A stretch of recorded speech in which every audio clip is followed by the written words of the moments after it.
we did a special range of whiskey which we launched in 2007, which was a range of whiskey from 1952 to 1994, and we called it the family casks. They were all bottled at natural strength, natural colour, in clear glass, in a special box with a book, tasting card, etc. And at the time, we just didn't have the market to be able to launch it in the US.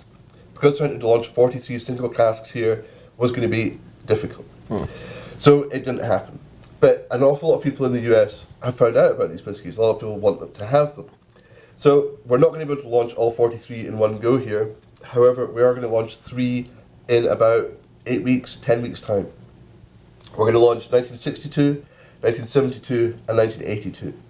So the plan was to have them in stores, have them in bars by end of the year. So next year when people are turning 30, 40, 50, they're going to be able to buy a whiskey from the year. The perfect gift for your father, and maybe you're just 20 years younger, and both of you can enjoy that. Yeah.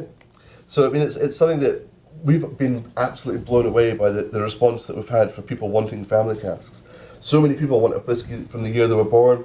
They want to be able to taste something from the year they're born. I mean, it means an awful lot to people. Yeah. So the plan is we're going to launch those 3. Off the top of my head, the 1962, there's only about 160, 170 bottles. There's more of the 72 and more of the 82, obviously. All right, we'll be looking forward to that. Oh, I'm very, very excited. I mean, especially when I've told so many people about it, through Facebook, through our website at Glenfarclas. People, can update them with information there.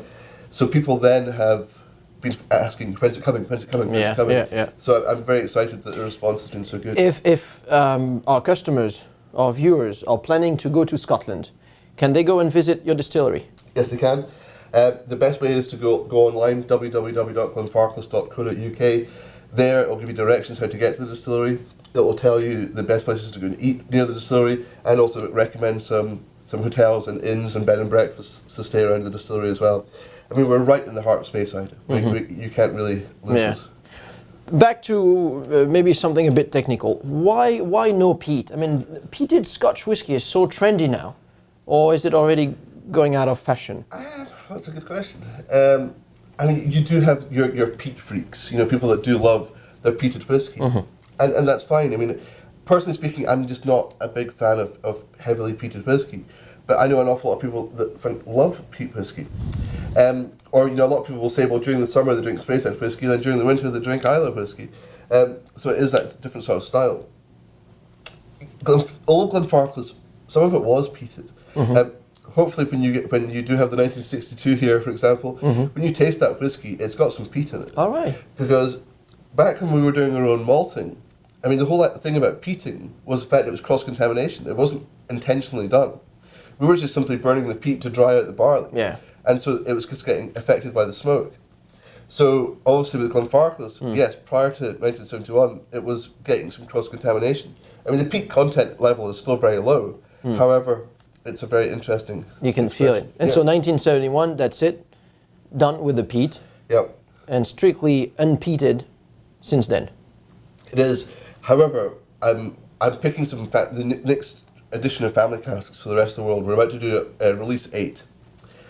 We got a cask of 1982 whiskey. I mean, this was on my desk last week, and as soon as I noticed it and tasted it, I said, "What the hell is that? It's an Islay whiskey," but it was obviously a cask that had come from being filled by a peated whiskey. Oh, right. Then we filled with Glenfarclas, and then gone, wow. So it gave out a lot. There was a great influence. Big influence. So there are some surprises coming up. There's lots of nice surprises. I mean, we've done port casks. We've done Fino casks, cognac casks, Oloroso casks. We've done an awful lot of different woods. As I said, but we're happy. We want to leave them in there for the entire life. We don't just want to finish them in there. Right. Very good. Would you like to try our final whiskey? I would hate to say no, because it's 40 years old. This is something that I'm amazingly proud of. This is we've been able to launch a 40-year-old Glenfarclas as part of our standard range. This isn't a one-off, it's not a numbered bottle, it's for people to buy and drink.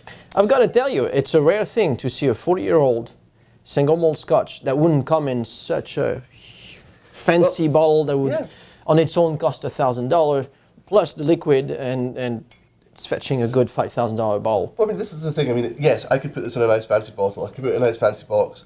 But I mean, even if I just put it in a fancy box, let's say the box cost me 50 quid. I'm then going to sell it to my distributor, or importer, sorry, Gemini, who I'm going to charge them 100 quid for it. They're then going to pass it on, add on their 35%. They're then going to pass it on to the local distributor here, who are going to add on their 35%. Then by the time it gets to you, you're going to add on your 300% to... At the end of the day, you want people to drink it, not just to look at a fancy bottle. This is the whole thing. This is for people to buy and drink. The pricing point behind this. In the US, hopefully it works as well. But in the UK, this when it first came out, it was £300 a bottle. A lot of people said, why £300? The most cash I can take out a hole in the wall, the cash machine, is £300. So ergo, the most amount of money that I want to spend on a bottle of whiskey was £300. Because as soon as I have to put it on my credit card, my wife knows what I've been buying. So it is very important for us to be able to have a 40-year-old whiskey at this level. Very good. But at 40 years of age, isn't that going over? Isn't that over matured? No, I mean, I think you'll definitely agree with me when you taste this. This whiskey has got so much depth to it, so much flavour to it. There's no wood coming through on this at all. I mean, it's still got all the fruit, the nuts, the chocolate, the raisins, orange segments, liquid chocolate, leather armchairs. It's just got everything coming through on it. This came out last year. It's been launched now for 14 months. I did 1,000 cases. I did 250 cases for the US, 250 cases for the UK, and 500 cases for the rest of the world. The first edition sold out in 10 months. So we've rebottled it, as I said. It's a continuation of the line. It's never going to run out. So it is something that we're very, very proud of. This year, it won Whisky of the Year, Scotch Whisky of the Year from the Malt Advocate here in the USA. It also won Best Whisky of the Year in Australia about 2 months ago. And it also won Speyside Whisky of the Year from the World Whisky Awards. Very good. Impressive. Thank you. Oh, wow. What a color. So this one's a little bit different to the first two. This one is 100% sherry. Okay. What about people who say that after 20, 25-year-old in a sherry cask, it's just, it picked up too much? I think the people that say that don't actually have any sherry casks that are over 25 years old. So they're just jealous. The nose is absolutely unbelievable. I think sometimes you will find people's spirit is very, very different. Some people's spirit does just mature very well with sherry casks or oak casks. Glenfarclas New Make Spirit is a very big, rich, sweet spirit, and it does balance, or does work very well with the casks. Hence why the reason we can age it up to 40, 50, even 60 years old. It's those aromas are fantastic. I mean, it's just an unbelievably long whiskey. But when you come to drink this, I mean, it's not a whiskey you're going to drink every day. But when you taste this whiskey, you're going to be able to still taste this in the back of your mouth in an hour's time. The flavour is just going to... Although, drinking it every day would make life much nicer. Yeah, exactly. Yeah.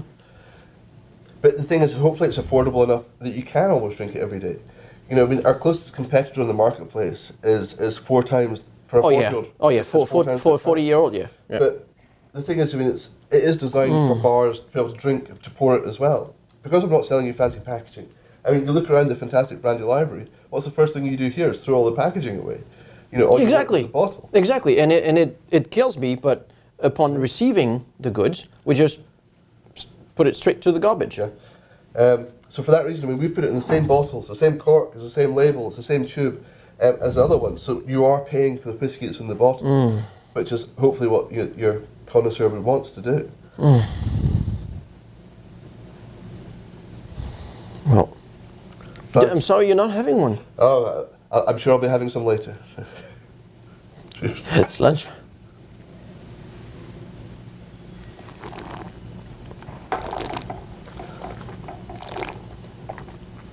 So I mean, as far as like doing different things at Glenfarclas, we'd much rather be able to expand the line by adding a standard age 40-year-old to it than finishing something or peating something. Wow, this is deep. And it stays. Yeah. But I mean, the whole idea behind this whiskey is it's the tagline for it is it's not just another collector's piece. It's a piece of whiskey that we want people to buy, open, and drink. I know a lot of people that have got bottles of 40, 45-year-old whiskey on their shelves at home, and the thing is they're petrified about opening. They're like, well, I need a very special occasion when to open this. No, this is silly. This is silly. Exactly. But once you open it, you do want to drink it. You definitely do. I mean,